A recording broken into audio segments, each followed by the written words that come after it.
Hey guys, good afternoon. Happy Thursday.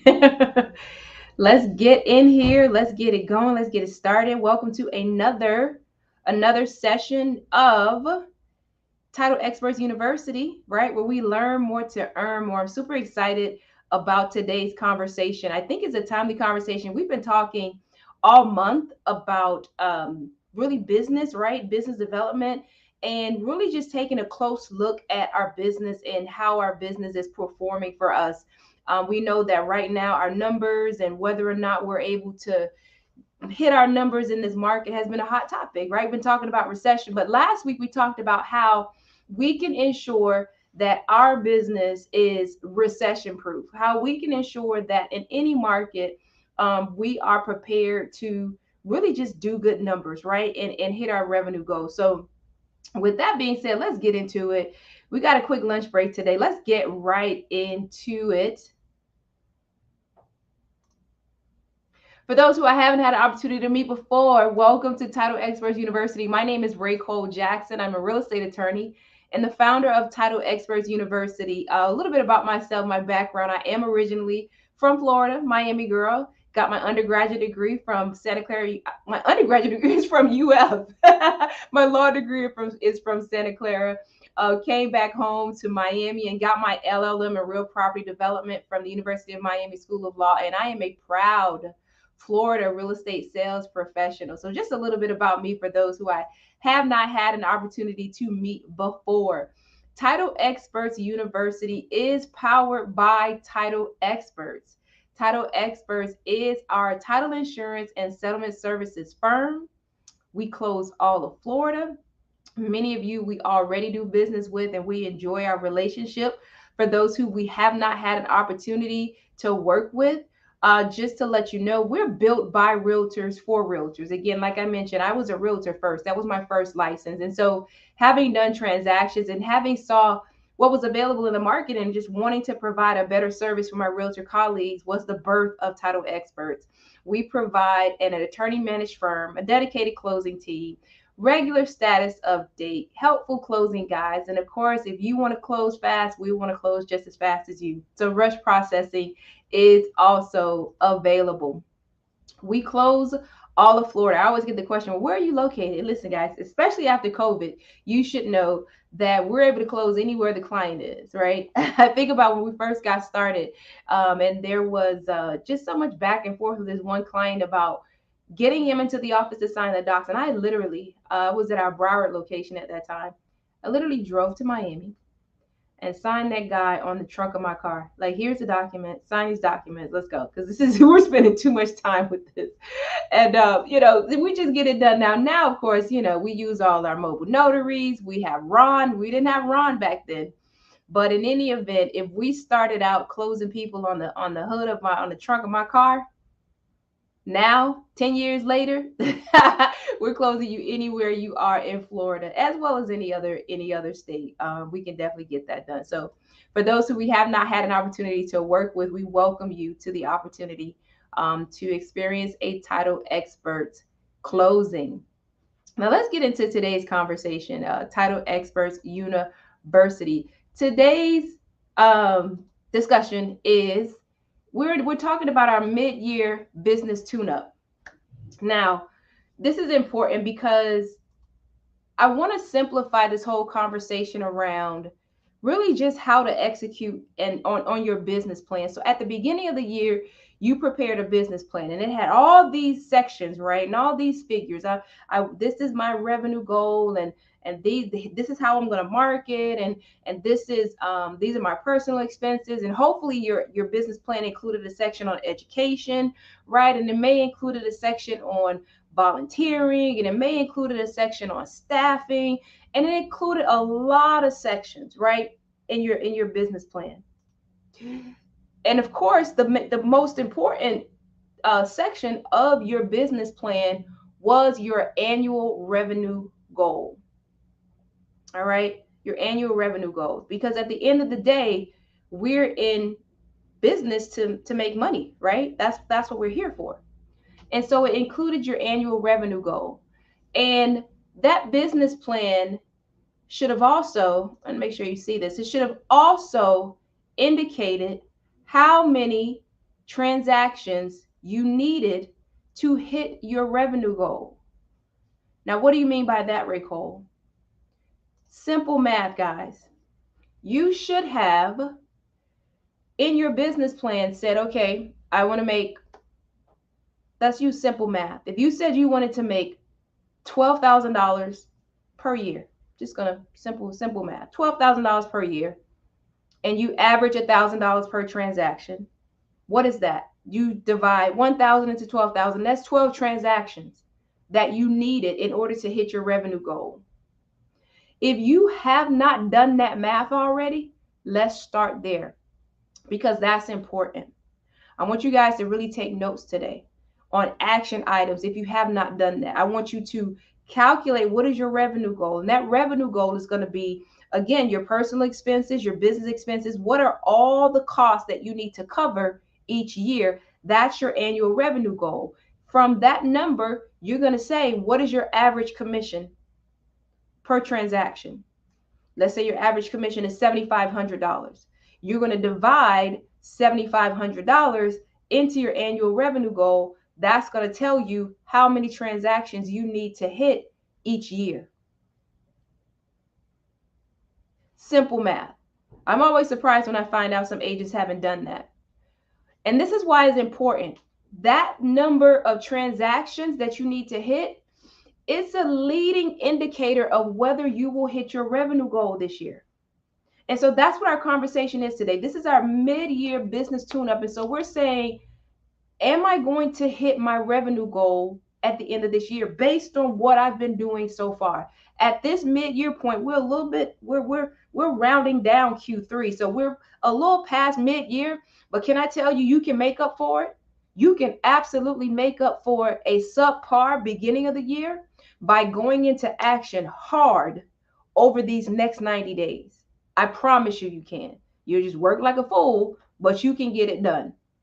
And again, it's all based on what your goal is. If you're a person that you only have one transaction per month as your goal, that's not as hard as someone who their annual goal indicated that they should have closed 3 transactions per month to hit their goal, right? So there's a little bit more to make up for, but that's a leading indicator. That's a leading indicator. So earlier this year, we did a discussion on the 4 disciplines of execution. The 4 disciplines of execution. And the 4 disciplines of execution says, well, what are the 4 areas that I need to be disciplined in to execute on my goal? What are the actions that I must take? We're going to take it slow today because I really want you guys to internalize this. And in the event that you're not already operating in this manner, we're going to make a shift in our focus, in our actions today. Understanding that all actions are not created equal. All the things that we have to do as real estate professionals, from contract or even just prospect to closing, not all actions are created equal. Some actions have more impact than others on reaching your goals. Lead measures focus on the most high impact things you must do to reach a specific goal. The most high impact. I'm sure you don't need to know what high impact means. High impact, which are most important. That's what we're going to make sure that we're clear on today. And that from today forward, we focus on, because can I tell you a secret? If you hit these lead measures, everything else takes care of itself. Why does everything else take care of itself? Because these lead measure guys, they go to the money. If we hit these lead measures, they're going to generate more revenue. And I won't say money answers all things, but it answers most things, right? I know you might say, oh my God, but if, when I get all these transactions, then I have to do the paperwork. No, you don't. That's when you hire someone. Because right now, you don't want to be in that middle point where it's too much for you, but not enough for another person. So we're going to hit the gas on the high impact task to get you over the hump so that you not only hit your goals, but you succeed your goals such that you can continue to go. This is how you create leverage. So from today forward, again, we want to always place more focus on what is going to drive your business forward. What is going to drive you? What is really going to get behind your business and push it forward?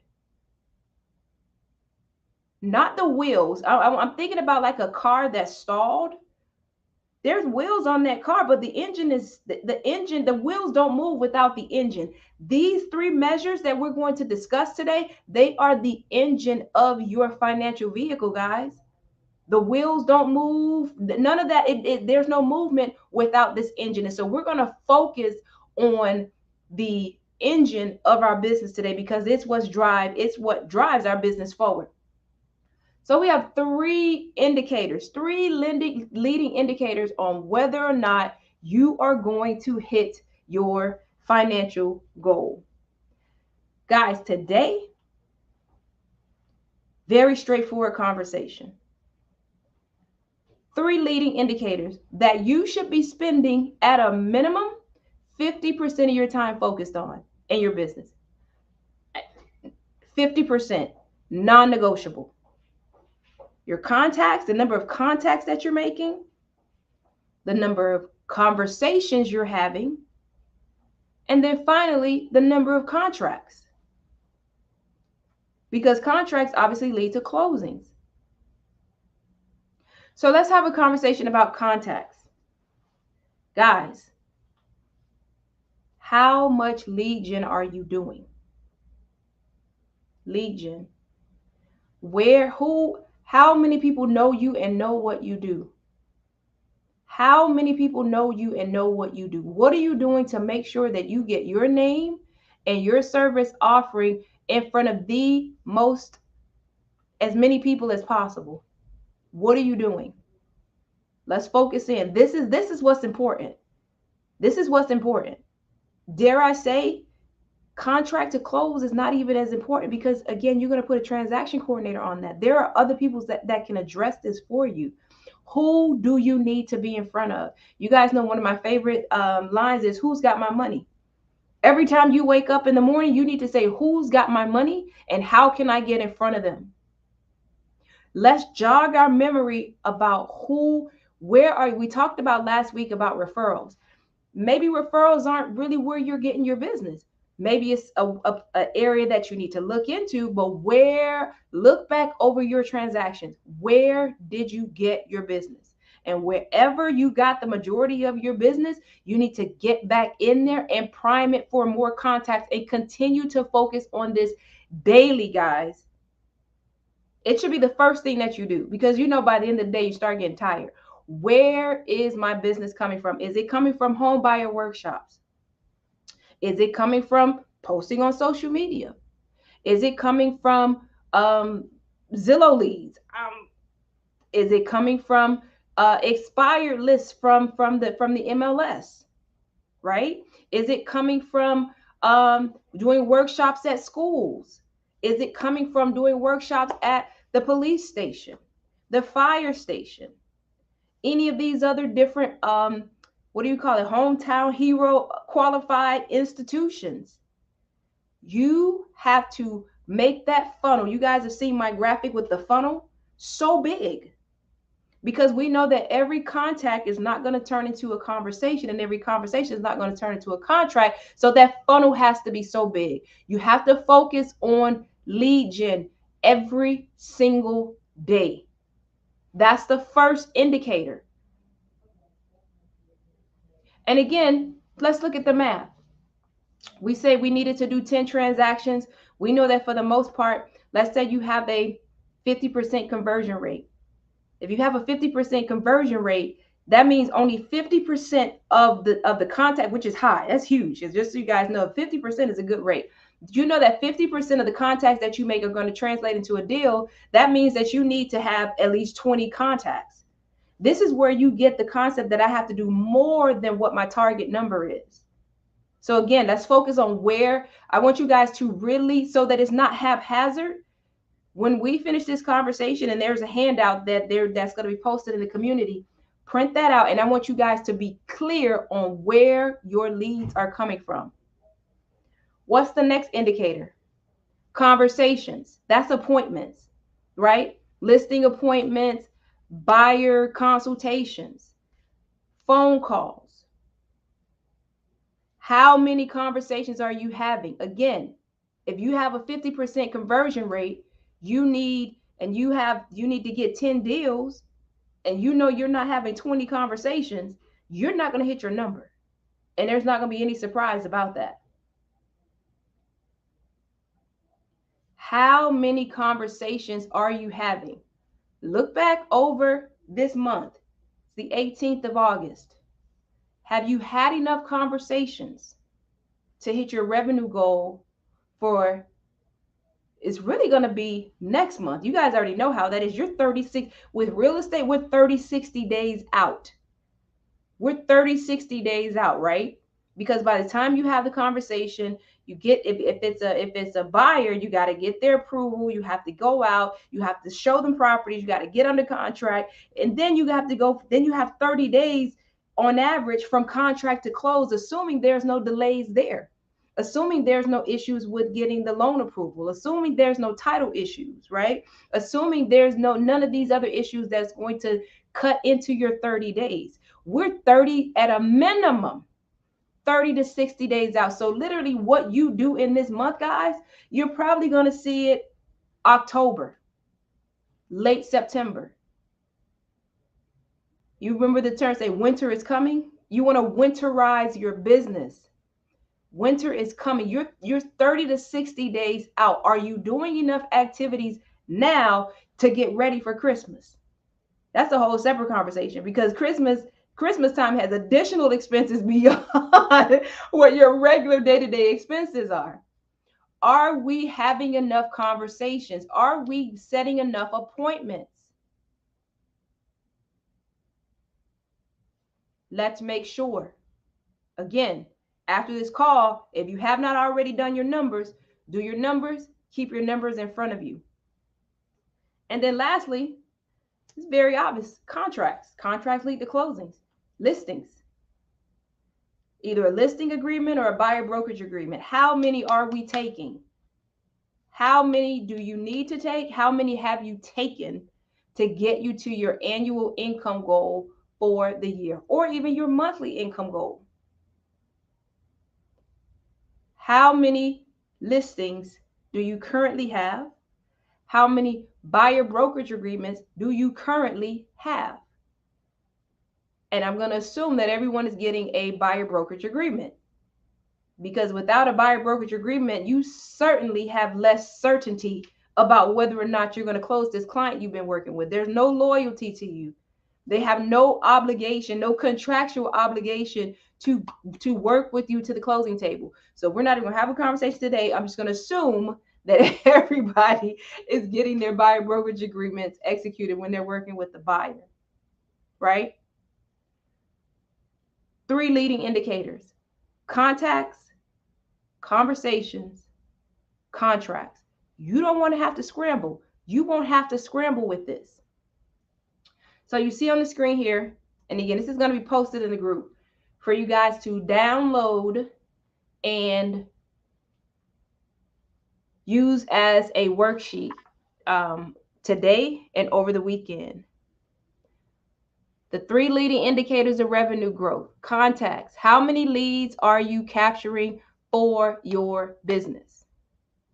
Now, of course, we can even go further. When I say we have captured, bolded, because it's not just I post every day. Well, how many people are you really engaging? How many people are you capturing their information? How many people are going to your website, the link in your bio, and actually giving you their contact information so that you can then convert those to conversations? Because without that, that's just an open funnel. There's no way for you to follow up on that marketing. So guys, I again, when you print this out, capturing is in bold, because I want you to always think, how am I going to get the contact information? Whatever marketing strategy you have, how are you capturing the contact information for follow-up? You want to be proactive. You do not want to wait for them to contact you. You are going to contact them that afternoon, the next day. How are you capturing the lead information for your business?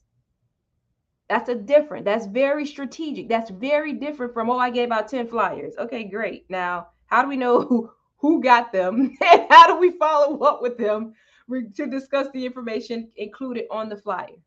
So make a note of that. When you go back to look at your lead gen, say to myself, okay, Racole, how am I actually capturing their information though? Like they see this video, but what's the call to action? I did the home buyer workshop, but how do I make sure that I can follow up with them? I did the workshop at the school, but how do I follow up with the teachers to make sure that, how do I make sure I got their information so I can follow up with them, right? And then the next one, conversations. How many appointments are you setting with these leads? Okay, great. We had 25 people show up at our in-person home buyer workshop. Wonderful. And we got all their contact information. Wonderful. Who did we follow up with and actually have a conversation with them about it? Oops. Because remember, we can't wait. We can't, wait around for them to reach us. We have to reach out to them. So how many conversations am I having each month? And then obviously conversions, contracts. How many listing or buyer brokerage agreements are you acquiring each month? With the idea in mind, knowing that you're looking about a 30 to 60 day lag time for the result. So remember, today we're talking about lead measures. The lag measure, if you go back to the 4 disciplines of execution, the lag measure is the actual closing, is the money. The lag measure, the behind measure, says, here's the result of what you did. But the leading measure, what we can control, this is why this is so important, because these we absolutely can control. We literally have more control over these measures than we have over the back measure. We do. You can't control whether or not the seller is going to be reasonable and take fair market value for their property. We can't control whether the buyer is going to do what they need to do and get the lender the information to get their loan approved. We have less control over that. But we do have control of how many people we put in the machine. We do have control over how many contacts we make, how many conversations we have, and how many people we get under contract. We do, as far as listing and buyer brokerage agreements. So these are the 3 measures, again, today, that I want you guys to focus on. If you focus on these and you execute, everything else will take care of itself.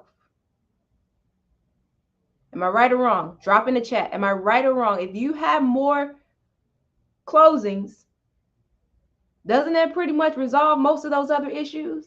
Tell me if I'm right. I just want to know. We need to have a different conversation. If you have more closings, which gave you more revenue, would that pretty much resolve? Takes care of everything else. Now we can hire, we can market, we can take vacations, we can, there's so many other things that we can do.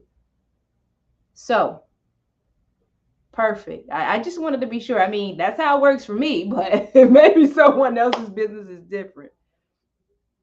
So from today, guys, I want you to promise you're going to put 50% of your time on these things that you can control. I wanted to jump in the community. I got busy. I wanted to tell you guys on Monday, I was walking around. I was saying, it's New Money Monday. It's New Money Monday. Anything that's under contract, that's old money, guys. That's old money. It's New Money Monday. I need some new contracts. Everything else, it's coming. That's a lag measure. It's New Money Monday. So when you guys print this out, you review it, go over your strategy and reset your focus.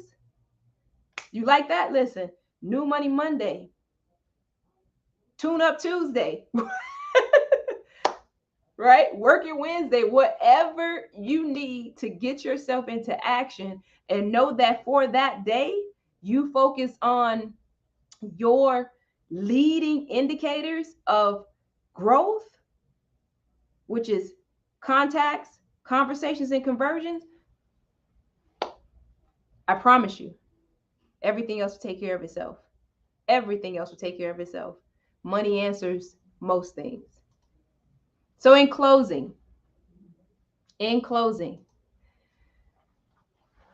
what we can control is our performance and our execution, and that's what we are going to focus on. We cannot control, again, the seller that's unreasonable with their market value for the most part. We can't control the buyer that's slow to get their documents into the lender. We can't control interest rates. We can't. We can't control, builder inventory. We can't. But what we can control is our performance and our execution, and that's what we are going to focus on. That's what we at TXU are going to focus on. We are going to focus on what we can control. We are going to focus on our performance and our execution so that we can all meet where? At the closing table. Right? Guys, don't forget, the team so graciously has this handout for you in the community. Print it out, complete it, put it on your wall, get into action. Winter is coming. Christmas is coming. Holidays are coming. We all want to, have a great end of year. And most importantly, it is not too late. That's the best part about it. It is not too late. Get excited. Get excited. It is not too late. Right? Get into your database, make some calls, get after it. All right. All right, guys. That is our talk for the day. Happy Thursday. Go in the community, download your chart, and I will see you guys next Thursday. Oh, hey, Angie, you made it in. See you later. Yes, a great end of year usually turns into a great beginning. That's true. That's true. Listen, let me put this up here. Y'all see this? A great end of year usually turns into a great beginning of the year, too. That's right. Who wants to go into the new year 100 miles an hour? Love it. Angie said yes, finally. I love this. All right, guys. De nada. See you later. All right, guys. I'll see you in the community. Go download the handout, and I'll see you later. Bye. Love you more than you know.